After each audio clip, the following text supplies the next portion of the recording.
प्रिय विद्यार्थियों, राजनीति विज्ञान के इस वीडियो लेक्चर में आप सभी का स्वागत है। आज के हमारे लेक्चर का टॉपिक है राष्ट्रीय शक्ति। राष्ट्रीय शक्ति से क्या अभिप्राय है, राष्ट्रीय शक्ति के निर्धारक तत्व कौन कौन से हैं, what is national power, what are the main determinants of national power. अंतर्राष्ट्रीय संबंधों में राष्ट्रीय शक्ति को निर्धारित करने वाले तत्व कौन कौन से हैं। मूर्त तत्व और अमूर्त तत्व दो प्रकार के हैं, जिन्हें स्थायी और अस्थायी भी कहा जाता है। दोनों ही प्रकार के तत्वों का हम आज के इस वीडियो लेक्चर में अध्ययन करेंगे। तो आइए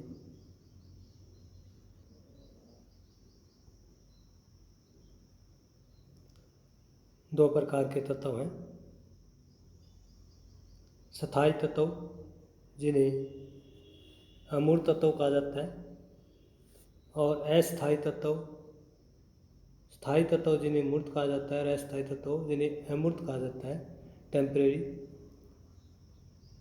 पहला इसमें स्थायी या मूर्त तत्व है, परमानेंट जो बदलते नहीं हैं वो तत्व स्थायी कहलाते हैं, या जो हमें दिखाई देते हैं। जैसे भूगोल हमें दिखाई देता है, क्या हमारा क्षेत्रफल है, जनसंख्या में दिखाई देती है कितनी है, प्राकृतिक संसाधन हमें दिखाई देते हैं, औद्योगिक विकास दिखाई देता है, सैन्य अक्षमता मूर्त है, दिखाई देता है, आर्थिक विकास, तकनीकी विकास, ये सभी राष्ट्रीय शक्ति के स्थायी निर्धारित तत्व हैं जो हमें दिखाई देते हैं और स्थायी रहते हैं।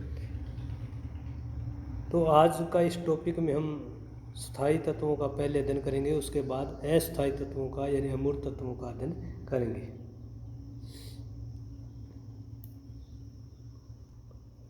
भूगोल राष्ट्रीय शक्ति का एक प्रमुख स्थायी तत्व है। पूरी दुनिया भौगोलिक दृष्टि से आज सीमित हो चुकी है। पूरा विश्व एक वैश्विक गांव के रूप में स्थापित हो चुका है। भू राजनीतिज्ञ मानते हैं कि भूगोल राष्ट्रीय शक्ति का एक प्रमुख सहयोगी तत्व है। प्रमुख राजनीतिज्ञ नेपोलियन का कहना है कि एक देश की विदेश नीति उसके भूगोल द्वारा निर्धारित होती है। भू राजनीतिज्ञ जॉन मैकेंडर का ही मानना है कि भूगोल का विश्व राजनीति में व्यापक प्रभाव है। पैडल फोर्ट और लिंकन ने माना है कि भूगोल का बहुत बड़ा राष्ट्रीय महत्व है। भूगोल किसी राष्ट्र की राष्ट्रीय शक्ति को निर्धारित करता है। राष्ट्रीय शक्ति का हमें पता चलता है किसी देश का भूगोल जिस प्रकार का है वैसी ही उस राष्ट्र की राष्ट्रीय शक्ति की प्रकृति हमें दिखाई देगी। राष्ट्रीय शक्ति का एक स्थायी तत्व होने के कारण हम भूगोल का विस्तृत अध्ययन करेंगे। भूगोल में हम इसका सबसे पहले मानचित्र का अध्ययन करेंगे। मानचित्र का किसी भी देश की राष्ट्रीय शक्ति में एक बड़ा योगदान रहता है। मानचित्र विभिन्न देशों के मध्य अंतर्राष्ट्रीय सीमा रेखा की पहचान करता है। भारत और पाकिस्तान के बीच रेड क्लिफ रेखा, भारत व चीन के बीच मैकमोहन रेखा, इन दोनों देशों के बीच संघर्ष एवं तनाव का एक बड़ा कारण मानचित्र का सीमा विवाद है।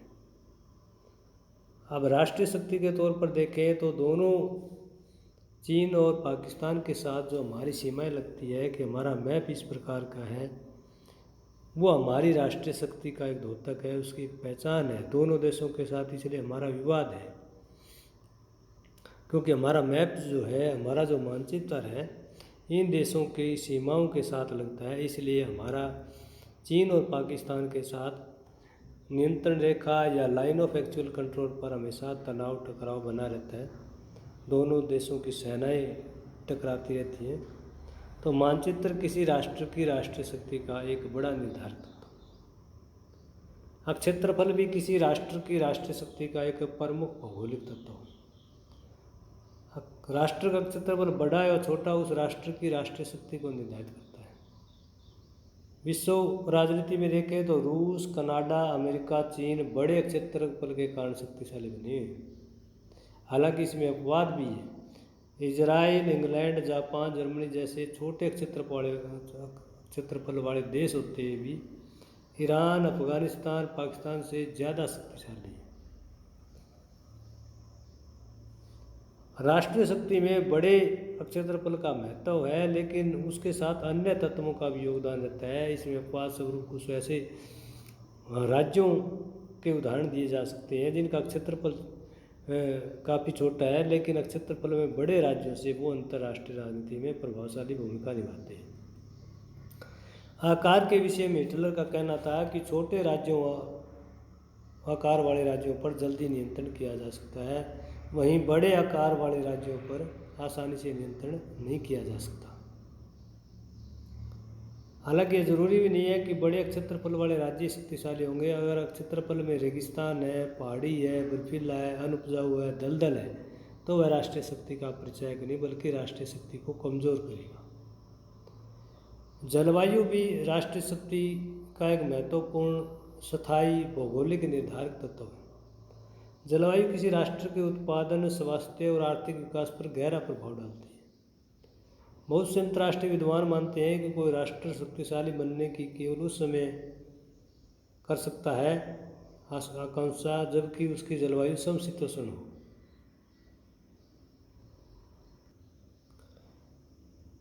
अधिकतम शक्तिशाली राष्ट्र समशीतोष्ण जलवायु क्षेत्र से ही है।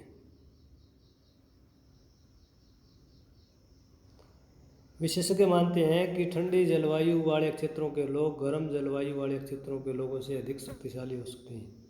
उष्णकटिबंध और गर्म जलवायु वाले क्षेत्र महाशक्ति के रूप में उभरने की कम क्षमता रखते हैं। अच्छी जलवायु वाले क्षेत्र में औद्योगिक उत्पादन की गति तीव्र होती है। हालांकि जलवायु का भी अपवाद है। खाड़ी देश जो है रेगिस्तान होने के कारण तेल उत्पादन के आधार पर समृद्ध देश बने हुए हैं। बहुत सारे देशों को वो आर्थिक ऋण उपलब्ध करवाते हैं। राष्ट्रीय शक्ति के स्थायी तत्वों में भूगोल के एक पार्ट के रूप में स्थलाकृति का बड़ा योगदान है। किसी राष्ट्र की टोपोग्राफी किस प्रकार की, भू आकृति किस प्रकार की, भू आकृति जलीय है, थलीय है, पहाड़ी है, दलदली सीमा है, किस तरह की है। जिन राष्ट्रों का नदी, जल, दलदल, पहाड़ी क्षेत्र होता है, उन राष्ट्रों की भूआकृति या मानचित्र निर्धारित करना एक कठिन कार्य होता है। प्राय संबंधित राष्ट्रों में तनाव विवाद बना रहता है। 1962 तक भारत को हिमालय ने मजबूत सुरक्षा प्रदान की, लेकिन चीन के तकनीकी विकास ने इसको बिल्कुल कमज़ोर कर दिया। 1962 के भारत चीन युद्ध में हिमालय की जो सुरक्षा प्रहरी की जो भूमिका थी वो नगण्य हो गई। समुद्री सीमा के कारण भारत को नौसेना रखनी पड़ती है और सुरक्षा का खतरा भी बना रहता है। पहाड़ी क्षेत्र के कारण भारत व चीन तथा दलदली और पहाड़ी क्षेत्र के कारण रेतीले क्षेत्र के कारण भारत और पाकिस्तान के बीच तनाव और संघर्ष बना रहता है। भारत और पाकिस्तान के बीच जो राजस्थान के आसपास की सीमा है, गर्मियों में वहाँ इतनी धूल भरी आंधी चलती है कि दोनों देशों के बीच जो पिलर है वो बालू रेत से ढक जाते हैं। अंतर्राष्ट्रीय सीमा का जो पहचान है वो करना मुश्किल हो जाता है। तो स्थलाकृति जो है वो किसी राष्ट्र की राष्ट्रीय शक्ति का एक महत्वपूर्ण तत्व है। इसी तरह से गुजरात में पाकिस्तान के साथ लगती सीमा जो दलदल क्षेत्र है वहाँ पर भी सीमा को चिन्हित करना, सीमा की सुरक्षा करना सेना के लिए एक चुनौतीपूर्ण कार्य है। राष्ट्रीय शक्ति का एक प्रमुख स्थायी भौगोलिक निर्धारक तत्व अवस्थिति है। एक राष्ट्र की अवस्थिति उसकी एकता, अखंडता और विदेश नीति को गहराई से प्रभावित करती है। अवस्थिति का मतलब वो राज्य जो है कहाँ पर स्थित है, किन राज्यों के बीच स्थित है, किस स्थिति में स्थित है। भारत की स्थिति देखें तो उसे नौसेना, वायुसेना और थल सेना रखना पड़ता है, क्योंकि भारत की मुंबई से बहुत सारी समुद्री सीमाएं लगती हैं। वायुसेना रखनी पड़ती है, थल सेना रखनी पड़ती है। भारत की स्थिति उसे चीन और पाकिस्तान से संघर्ष करना पड़ता है। एक तरफ चाइना जो है और दूसरी तरफ पाकिस्तान है और दोनों के साथ टकराव करना पड़ता है। नेपाल की स्थिति ऐसी है कि उसे चीन और भारत से समदूरी सिद्धांत को अपनाया हुआ है, क्योंकि पड़ोस में दो बड़े राष्ट्र हैं, दोनों की आपस में गहरी शत्रुता है। इसलिए नेपाल एक कदम भारत की ओर बढ़ता है तो अगले ही पल एक कदम चाइना की ओर बढ़ जाता है। ब्रिटेन, फ्रांस, अमेरिका को अटलांटिक महासागर पर अवस्थित होने का बड़ा लाभ मिला है। नॉर्वे, फिनलैंड, डेनमार्क अपनी स्थिति के कारण दूसरे विश्व युद्ध के केंद्र बन गए। यूरोपियन देशों से घिरा होने के कारण स्विट्जरलैंड में युद्ध में तटस्थता की नीति अपनाई। पामर व परकिंस का ठीक ही कहना है कि प्रादेशिक स्थिति एक राज्य की संस्कृति, अर्थव्यवस्था को प्रभावित करती है, उसकी सैनिक एवं आर्थिक शक्ति पर भी व्यापक प्रभाव डालती है। राष्ट्रीय शक्ति के प्रमुख निर्धारक स्थायी तत्वों में दूसरा महत्वपूर्ण स्थायी तत्व भूगोल के बाद जनसंख्या है। जनसंख्या जो है वो हमें दिखाई देती है, एक प्रमुख स्थायी तत्व है, मूल तत्व है। प्राय सभी विद्वान मानते हैं कि मानव शक्ति एक प्रकार से राष्ट्रीय शक्ति की परिचायक है। किसी राष्ट्र की अधिक जनसंख्या प्राइमरी एंगल से उसकी राष्ट्रीय शक्ति की पहचान है, लेकिन केवल राष्ट्र की अधिक जनसंख्या होने से कोई राष्ट्र महान नहीं बन जाता। जनसंख्या का संख्यात्मक रूप नहीं बल्कि गुणात्मक रूप होना चाहिए। जनसंख्या महज जनसंख्या के रूप में है या गुणवत्ता वाली जनसंख्या है, वो उस राष्ट्र की राष्ट्रीय शक्ति को निर्धारित करता है। पाकिस्तान और बांग्लादेश की जनसंख्या काफ़ी अधिक है, लेकिन वो महान शक्ति नहीं है। दूसरी तरफ Japan, Italy, Germany, England, Israel कम जनसंख्या होते हुए विश्व के शक्तिशाली देशों में गिने जाते हैं। इन देशों की जनसंख्या कम है, लेकिन जनसंख्या जो है गुणात्मक है। पाकिस्तान और बांग्लादेश की जनसंख्या ज़्यादा है, लेकिन गुणात्मक नहीं, वो सिर्फ एक संख्यात्मक प्रतीक है। इंग्लैंड जनसंख्या में काफ़ी छोटा देश होते हुए लंबे समय तक आधी दुनिया पर शासन करता रहा। भारत एक विशाल जनसंख्या होते हुए 200 वर्षों से ज़्यादा समय तक ब्रिटिश साम्राज्य का अधीन रहा। जनसंख्या का घनत्व कम या अधिक होना भी किसी राष्ट्र की राष्ट्रीय शक्ति को प्रभावित करता है। चीन जैसा विशाल जनसंख्या वाला देश होने के कारण उसकी मुक्ति वाहिनी सेना में लगभग 20 लाख सैनिक हैं।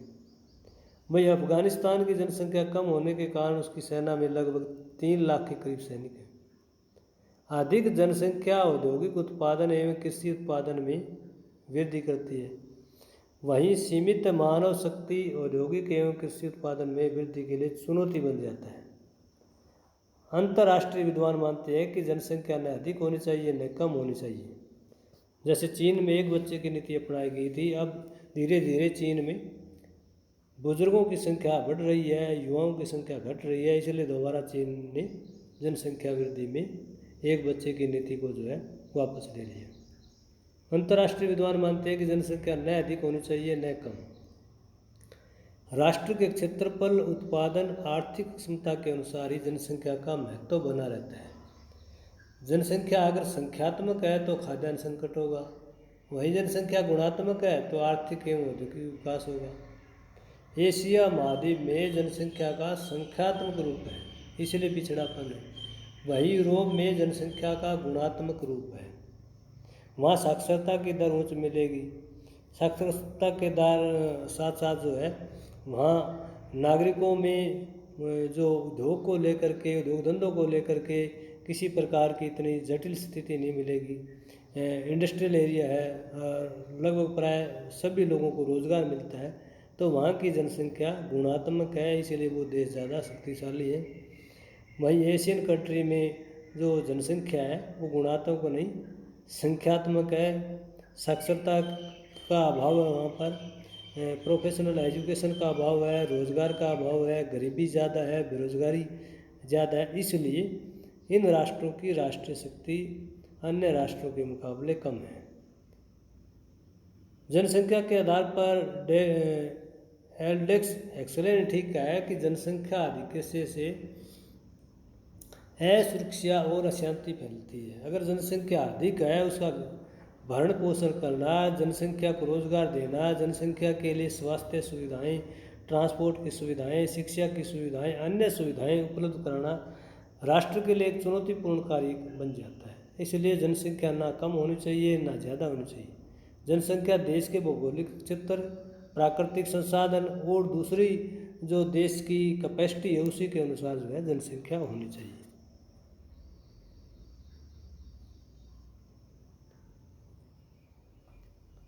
राष्ट्रीय शक्ति के निर्धारक तत्वों में तीसरा महत्वपूर्ण स्थायी निर्धारक तत्व प्राकृतिक संसाधन है।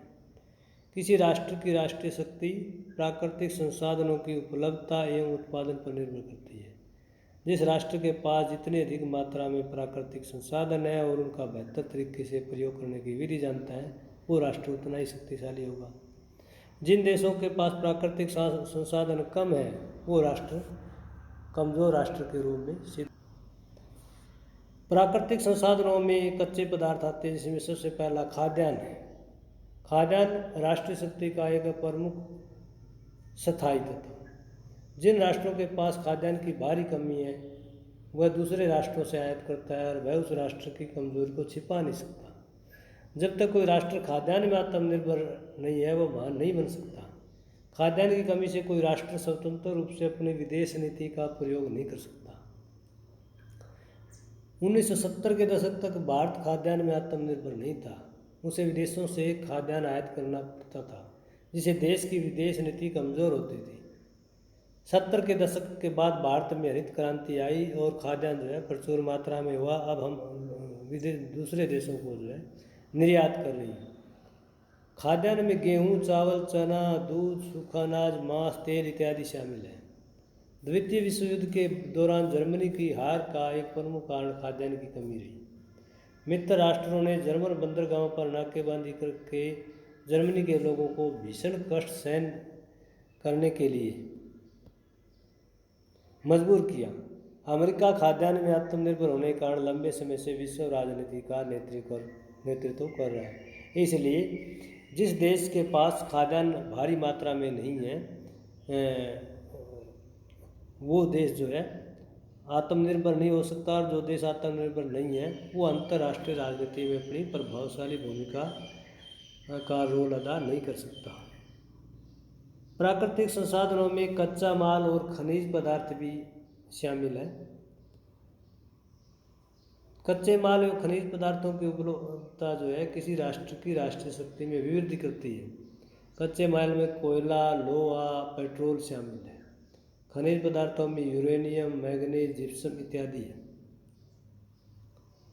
अभी चीन ने हाल ही में 2-4 दिन पहले सेमीकंडक्टर के ऊपर जो बहुत सारे जो इसके कच्चा माल है वो ज़्यादातर चाइना में होता है, उसके ऊपर जो है निर्यात करने पर रोक लगाई है, जिससे अमेरिका, भारत और दूसरे देश जो है इस तरह की जो टेक्नोलॉजी है उसे काफ़ी नकारात्मक रूप से प्रभावित होंगे। तो जिन देशों के पास जो है यूरेनियम भारी मात्रा में है, मैग्नीज है, जिप्सम है, कोयला है, लोहा है, पेट्रोल है, उन देशों की राष्ट्रीय शक्ति अन्य राष्ट्रों के मुकाबले बहुत ज़्यादा होती है। प्राकृतिक संसाधनों में पेड़ पौधे, लकड़ी, नारियल, जड़ी बूटी, गन्ना, दालें, तिलहन इत्यादि है। जिन राष्ट्रों के पास कच्चे माल की उपलब्धता एवं प्रयोग की उत्तम विधि का पता है, वे ही राष्ट्र महान शक्ति बनते हैं। भारत में प्राकृतिक संसाधनों की काफ़ी उपलब्धता है, लेकिन वह इनका सही ढंग से प्रयोग नहीं कर सका है। कच्चे माल को लेकर बहुत से राष्ट्र दूसरे राष्ट्रों पर निर्भर रहते हैं। उदाहरण के लिए परमाणु ऊर्जा वर्तमान समय की ज़रूरत है।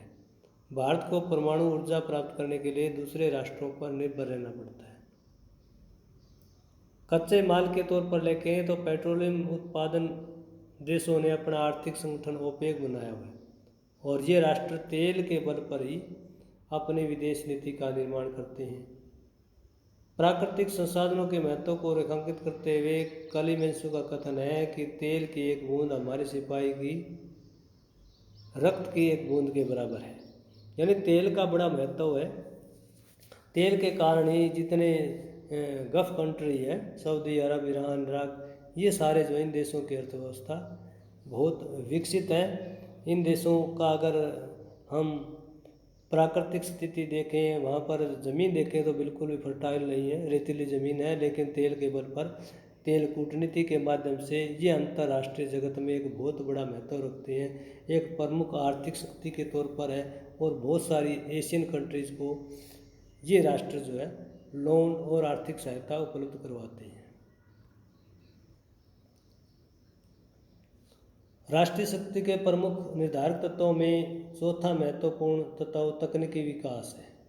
तकनीकी विकास एक स्थायी तत्व है जो जीवन को बेहतर बनाने के लिए हमेशा प्रयोग किया जाता है। तकनीकी विकास में कृषि, परिवहन, उद्योग, चिकित्सा, शिक्षा, संचार, सैन्य क्षेत्र, विद्युत इत्यादि में तकनीकी शोधों ने मानव का जीवन सरल व सुखमय बना दिया है।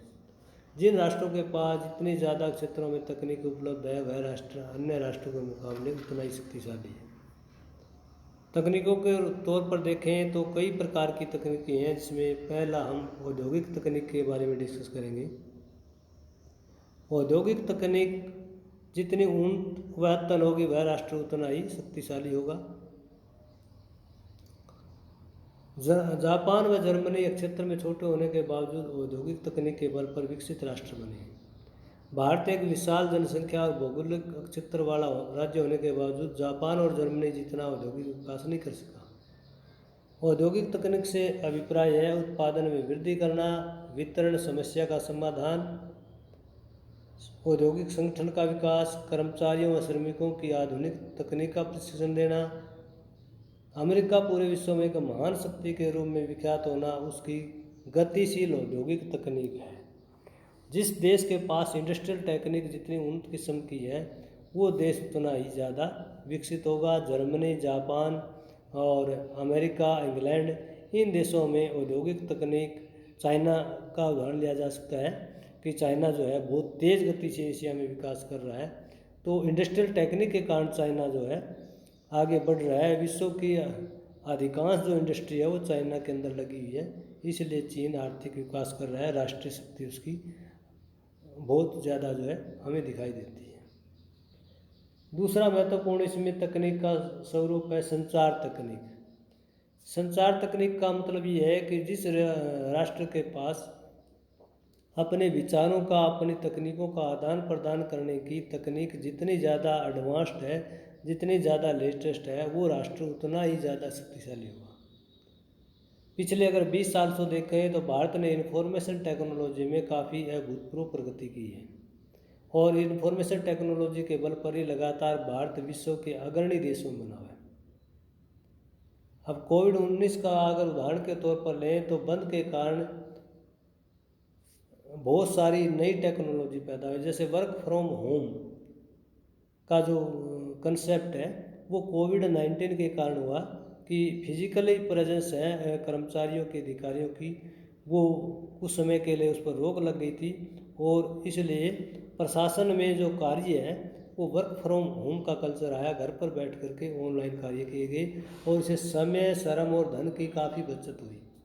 एजुकेशन के अंदर लें तो ऑनलाइन एजुकेशन जो है कोरोना के बाद जो है बहुत तेज़ गति से बढ़ा है। वर्क फ्रॉम होम का कल्चर भी कोरोना के बाद बहुत तेज़ गति से बढ़ा है। तो संचार तकनीक जिस राष्ट्र के पास जितनी अद्यतन है, जिसमें अमेरिका का उदाहरण दिया जा सकता है, इजराइल का, जर्मनी का, जापान का, इन देशों के पास संचार तकनीक उन्नत किस्म की है, इसलिए ये राष्ट्र जो है अन्य राष्ट्रों के मुकाबले बहुत ज़्यादा शक्तिशाली बने हैं।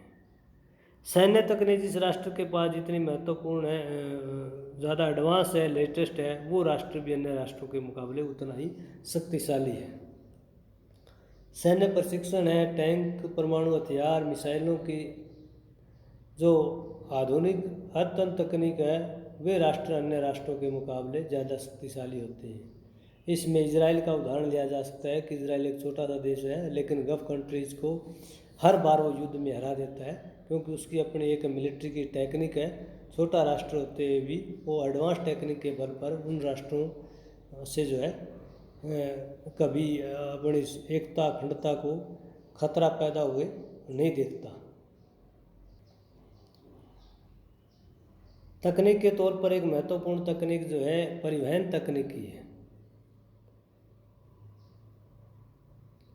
जिन राष्ट्रों के पास परिवहन तकनीक उन्नत किस्म की है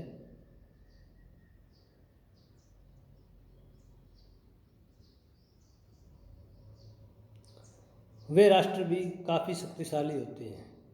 भारत पिछले 20 वर्षों से देखें तो परिवहन तकनीक का काफ़ी तेज़ गति से विकास हुआ है। दिल्ली में ई श्रीधरन के प्रयासों से मेट्रो रेल से धन व ऊर्जा की बचत हुई है और दिल्ली में वायु प्रदूषण है उसका स्तर काफ़ी कम हुआ है। इसी तरह से देश में पिछले अगर हम 10 वर्षों से देखें तो जो नेशनल लेवल के और स्टेट लेवल के राजमार्ग हैं उनकी संख्या में काफ़ी वृद्धि हुई है। 4 लेन 6 लेन जो हाईवेज हैं उनसे राष्ट्र की राष्ट्रीय शक्ति में लोगों को एक स्थान से दूसरे स्थान में आने जाने में काफ़ी बचत हुई है, टाइम की बचत हुई है और श्रम की बचत हुई है, लागत की बचत हुई है। तो इससे राष्ट्र की राष्ट्रीय शक्ति में वृद्धि हुई है और विदेशों में भारत का एक इमेज बढ़ी है कि ट्रांसपोर्ट के बढ़िया फैसिलिटीज़ है। भारत में वायुयानों और हवाई अड्डों की संख्या वृद्धि है, उच्च तकनीक ने लोगों के समय की काफ़ी बचत की है। तो परिवहन की तकनीक जिस देश के पास इतनी ज़्यादा उन्नत है, इसमें अमेरिका, इंग्लैंड, जर्मनी, जापान का उदाहरण लिया जा सकता है, जहाँ पर मेट्रो ट्रेनों के कारण आम जनता को बहुत ही ज़्यादा आसानी हुई है और दूसरे देशों के अंदर भी उस देश की छवि जो है बहुत ज़्यादा उज्जवल हुई है। दूसरे देशों में उसकी साख बढ़ी है, उसकी राष्ट्रीय शक्ति में अभिवृद्धि हुई है। कृषि तकनीक भी राष्ट्रों की राष्ट्रीय शक्ति में अभिवृद्धि करता है। जैसे 1970 के दशक तक भारत में कृषि की जो संसाधन थे वो परंपरागत थे। इसके बाद धीरे धीरे टेक्नोलॉजी का जो है प्रयोग किया जाने लगा और 1970 के दशक में हरित क्रांति आई। इसी से जो है भारत ने कृषि क्षेत्र में बहुत ज़्यादा विकास किया है। इसमें कृषि यंत्र, हाइब्रिड बीज, सिंचाई तकनीक के द्वारा उत्पादन में वृद्धि हुई है। अमेरिका, चीन कृषि के क्षेत्र में उन्नत तकनीक के कारण ही खाद्यान्न में आत्मनिर्भर है। जिस तरह से सिंचाई के क्षेत्र में भारत इजराइल से जो है बहुत ज़्यादा कोऑपरेशन करता है, विशेष करके बागवानी में जो टपका सिंचाई विधि है उससे भारत को बहुत ज़्यादा लाभ हुआ है। कम पानी में भी जो है ज़्यादा से ज़्यादा फसलों उगाते हैं और फसलों का रखरखाव और दूसरी चीज़ें जो है कृषि के क्षेत्र में लेटेस्ट आने से भारत जो है लगातार इस क्षेत्र में विकास कर रहा है। राष्ट्रीय शक्ति के प्रमुख निर्धारक स्थायी तत्वों में आर्थिक विकास का बड़ा महत्वपूर्ण योगदान है। आर्थिक विकास किसी भी राष्ट्र की राष्ट्रीय शक्ति का एक द्योतक है। प्रति व्यक्ति आय, औद्योगिक स्थिति, बेरोजगारी व निर्धनता इसमें शामिल है। अमेरिका, जर्मनी, जापान, रूस, चीन का महाशक्ति के रूप में अंतर्राष्ट्रीय प्रदर्शन आर्थिक शक्ति के आधार पर है। आर्थिक विकास किसी राष्ट्र की गृह नीति और विदेश नीति दोनों को प्रभावित करता है। पिछड़े विकासशील राष्ट्रों की अंतर्राष्ट्रीय राजनीति में सीमित भूमिका का कारण आर्थिक पिछड़ापन। एशिया में चीन की बढ़ती भूमिका का एक कारण चीन का औद्योगिक व आर्थिक विकास है। भारत G4 के माध्यम से सुरक्षा परिषद में स्थायी सदस्यता के दाव में एक प्रमुख आधार विश्व की 5वीं बड़ी अर्थव्यवस्था के रूप में प्रदर्शन करना है। पाकिस्तान का अंतर्राष्ट्रीय राजनीति में सीमित प्रभाव उसके आर्थिक एवं औद्योगिक पिछड़ेपन के कारण है। तो जिन देशों की इकोनॉमी मजबूत है, जिन देशों की प्रति व्यक्ति आय बहुत ज़्यादा है, वो राष्ट्र दुनिया में ज़्यादा शक्तिशाली है, अन्य राष्ट्रों के मुकाबले ज़्यादा प्रभावशाली है। राष्ट्रीय शक्ति के अस्थायी तत्वों में अमूर्त तत्वों में उन्हें शामिल किया जाता है जो स्थायी नहीं, लगातार बदलते रहते हैं, जो हमें दिखाई भी नहीं देते, उन्हें अमूर्त या अस्थायी तत्व कहा जाता है। इसमें प्रमुख है विचारधारा। विचारधारा हम किसी राष्ट्र की देख नहीं सकते, उसको जो है महसूस किया जा सकता है, अनुभव किया जा सकता है कि किसी राष्ट्र की विचारधारा कैसी है। और विचारधारा जो है टेम्परेरी भी बदल भी सकती है। विचारधारा क्या है कि विचारों, मूल्यों और विश्वासों का ऐसा समुच्चय है जो वैश्विक दृष्टिकोण पर आधारित हो, जिसमें विश्व की वास्तविक व्याख्या करने की क्षमता हो। विचारधारा की परिभाषा देते हुए पेडलफोर्ड वेलिंगटन का कहना है, विचारधारा आर्थिक, सामाजिक, राजनीतिक मूल्यों और लक्ष्यों से संबंधित विचारों का निकाय है जो इन लक्ष्यों को प्राप्त करने के लिए कार्य योजना तैयार करती है। इस संबंध में सलीचर का भी कहना है कि विचारधारा व्यक्ति के अमूर्त विचारों की व्यवस्था है। हंजे मार्गेंतो ने अपनी पुस्तक पॉलिटिक्स अमंग नेशन में 3 प्रकार की विचारधाराएं बताई है। यथास्थितिवादी विचारधाराएं। यथास्थितिवादी का मतलब है जैसी विचारधारा है वैसी उसमें कोई परिवर्तन ना आए, जैसे उनकी रणनीति है वैसी ही उसमें कोई बहुत ज़्यादा बदलाव ना आए। ये शांति और अंतर्राष्ट्रीय कानून की विचारधारा है। दूसरी विचारधारा साम्राज्यवादी विचारधारा, जैसे फांसीवाद और नाजीवाद की विचारधारा। ऐसी विचारधाराएं जो दूसरे देशों के घरेलू मामलों में इंटरवेंशन करती हो, हस्तक्षेप करती हो। अस्पष्ट विचारधारा में जो आत्मनिर्णय का सिद्धांत दिया गया है कि दुनिया में प्रत्येक राष्ट्र को आत्मनिर्णय का अधिकार होना चाहिए, प्रत्येक व्यक्ति को आत्मनिर्णय का अधिकार होना चाहिए। विचारधारा के आधार पर सोवियत रूस और अमेरिका के बीच 1945 से 1991 तक शीत युद्ध चलता रहा।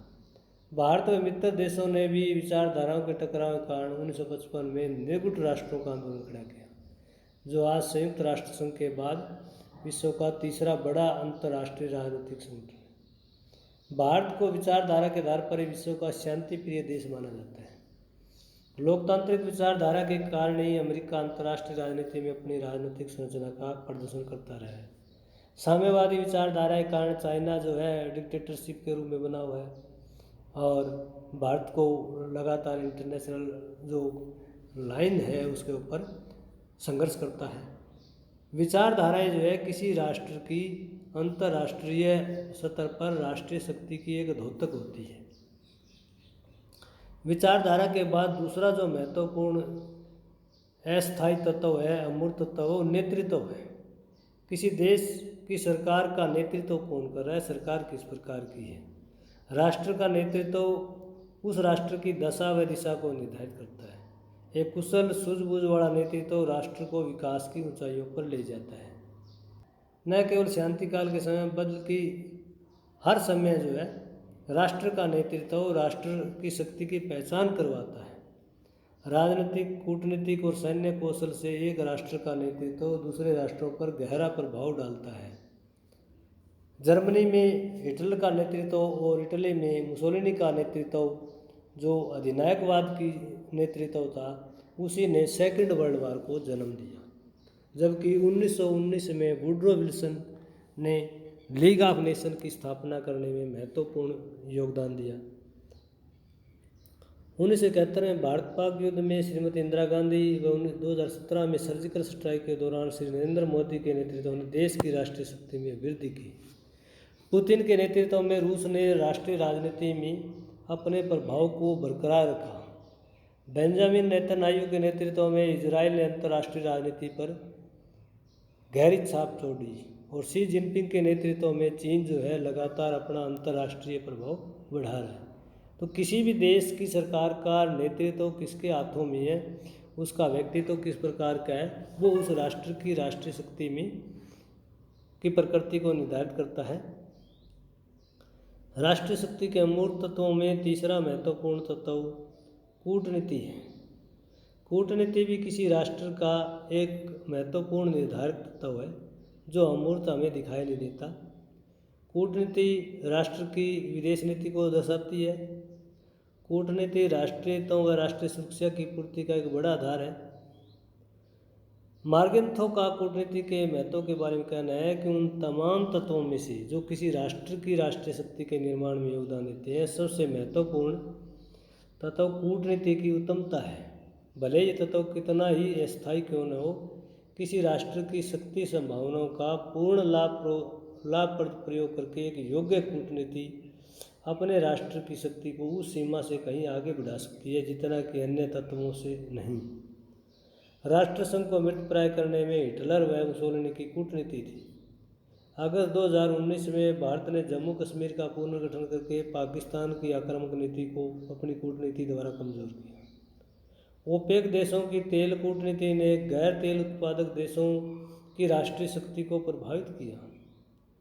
1998 में अटल बिहारी वाजपेयी ने भारत और पाकिस्तान के संबंधों को मधुर अपनाने के लिए बस कूटनीति का प्रयोग किया, यानी वो बाघा बॉर्डर तक बस को लेकर के गए ताकि भारत और पाकिस्तान के बीच संबंध मधुर हो सके। तो कूटनीति किसी भी राष्ट्र की राष्ट्रीय शक्ति में अभिवृद्धि करती है। कूटनीति के बाद राष्ट्रीय मनोबल जो है वो राष्ट्रीय शक्ति का एक प्रमुख अमूर्त तत्व है। मनोबल का मतलब है लोगों की मानसिक स्थिति, लोगों के अंदर कितना स्वाभिमान अपने देश के प्रति, कितना आत्मविश्वास है, देश के प्रति कितना प्यार है, देश के प्रति कितना भावनात्मक लगाव है, कितना वो त्याग कर सकते हैं। राष्ट्रीय मनोबल राष्ट्र की एकता, अखंडता और राष्ट्रीय व्यक्तित्व का ही परिचायक है। राष्ट्रीय मनोबल एक गतिशील धारणा है जो समय एवं परिस्थितियों के अनुसार बदलती रहती है। राष्ट्र के लोगों के मनोबल का स्तर कभी ऊंचा होता है और कभी नीचा हो जाता है। उदाहरण के लिए 1962 के समय भारत और जब चीन युद्ध हुआ तो इस युद्ध में भारत को हार का सामना करना पड़ा और भारत के लोगों का मनोबल काफ़ी गिर गया था। लेकिन फिर 1971 में भारत पाक युद्ध हुआ और उसके बाद 1999 में कारगिल वार हुआ, 2017 की सर्जिकल स्ट्राइक, इन सभी युद्धों से, इन सभी सैन्य संघर्षों से भारत के लोगों का मनोबल ऊंचे स्तर पर पहुंच गया।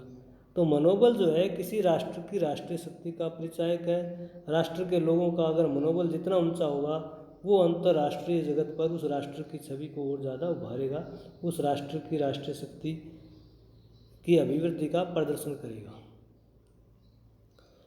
मनोबल के बाद राष्ट्रीय चरित्र एक ऐसा है जो राष्ट्रीय शक्ति का परिचायक है। किसी राष्ट्र के लोगों में राष्ट्रीय चरित्र उस राष्ट्र की राष्ट्रीय शक्ति की पहचान होती है। राष्ट्रीय चरित्र का मतलब है कि एक व्यक्ति अपने व्यक्तिगत चरित्र की बजाय अपने देश की भलाई के लिए, देश के कल्याण के लिए, देश के हर प्रकार से त्याग करने की जो व्यक्ति भावना रखता है, अपने व्यक्तिगत उद्देश्यों से ऊपर राष्ट्र के उद्देश्यों को रखता है, तो ये उस व्यक्ति का राष्ट्रीय चरित्र कहा जाएगा। और जिस देश के लोगों का राष्ट्रीय चरित्र उत्तम तरीके का है वो राष्ट्र जो है अन्य राष्ट्रों के मुकाबले काफ़ी शक्तिशाली दिखाई देगा। द्वितीय विश्व युद्ध में जापान के भारी नुकसान के बाद फिर से एक विकसित राष्ट्र के रूप में खड़ा होना लोगों के उत्तम राष्ट्रीय चरित्र की पहचान है। इजराइल एक छोटा सा देश होते हुए भी राष्ट्रीय चरित्र के बल पर देश व दुनिया में अपनी पहचान बनाई। राष्ट्रीय चरित्र के बल पर श्रीमती इंदिरा गांधी और श्री अटल बिहारी वाजपेयी की अंतर्राष्ट्रीय चरित्र पर पहचान बनी। तो राष्ट्रीय चरित्र जिस नेता का, जिस व्यक्ति का, जिस देश के लोगों का जितना बढ़िया होगा, जितना ऊंचा होगा, वो देश उतना ही ज़्यादा शक्तिशाली कहा जाएगा। राष्ट्रीय चरित्र के बाद अमूर्त तत्वों में एक अन्य महत्वपूर्ण तत्व जो है वो नेचर ऑफ गवर्नमेंट है, सरकार का स्वरूप है। सरकार स्थायी है, सरकार अस्थायी है, सरकार के अंदर निर्णय लेने की कैसी क्षमता है, ये भी जो है राष्ट्रीय शक्ति की पहचान है। जिस देश में गठबंधन की सरकार है, स्वार्थी नेताओं की भरमार है, शिक्षित मंत्रियों की बोलता है, तब सरकार न तो अपने देश में शक्तिशाली हो सकती, न ही अंतर्राष्ट्रीय स्तर पर। किसी राष्ट्र की कुशल सरकार से ही राष्ट्र के संसाधनों का सही ढंग से इस्तेमाल करके न केवल सरकार देश का विकास कर सकती है बल्कि दुनिया में भी अपना लोहा मनवा सकती है। भारत में स्थिर एवं मजबूत सरकार ने 2019 में जम्मू कश्मीर को 2 संघीय राज्यों में विभाजित करके अनुच्छेद 370 को लगभग खोखला कर दिया और अंतर्राष्ट्रीय समुदाय में भारत सरकार की प्रभावशाली स्थिति को स्पष्ट किया। डोनाल्ड ट्रंप की अमेरिकन सरकार की नेवी सील के द्वारा पाकिस्तान के एबटाबाद में ओसामा बिन लादेन को मारकर बढ़ते आतंकवाद पर नियंत्रण करने का प्रयास किया। ये सरकार के ऊपर डिपेंड है कि सरकार की प्रकृति क्या है। सरकार स्पष्ट बहुमतवादी है, सरकार मजबूत है, सरकार स्थायी है, सरकार के अंदर जो है नेताओं का चरित्र, नेताओं का व्यक्तित्व किस प्रकार का है, वो देश उतना ही ज़्यादा शक्तिशाली या कमज़ोर माना जाता है। तो नेशनल पावर क्या है? नेशनल पावर के डिटर्मिनेंट राष्ट्रीय शक्ति के निर्धारक तत्व, जिसमें 2 प्रकार के तत्व हैं, स्थायी तत्व और अस्थायी तत्व, मूर्त तत्व और अमूर्त तत्व। ये कौन कौन से हैं, इनके क्या क्या चरित्र हैं, इनमें जो डिटेल में हमने स्टडी की कि राष्ट्रीय शक्ति के स्थायी निर्धारक तत्व कौन से हैं, किस तरह से वो राष्ट्रीय शक्ति को प्रभावित करते हैं। अस्थायी तत्व कौन से हैं, वो राष्ट्रीय शक्ति को जो महत्व को किस प्रकार से प्रभावित करते हैं। तो आज का ये निर्धारक तत्वों का जो राष्ट्रीय शक्ति से संबंधित था, ये वीडियो लेक्चर आपको कैसा लगा कमेंट करके ज़रूर बताइएगा। अगर ये वीडियो लेक्चर पसंद आता है तो इसे लाइक कीजिए, अपने मित्रों के साथ शेयर कीजिए और मेरा ये YouTube चैनल जो है सब्सक्राइब करना न भूलिए, ताकि आने वाली हर नई वीडियो आप तक आसानी से पहुंच सके। धन्यवाद।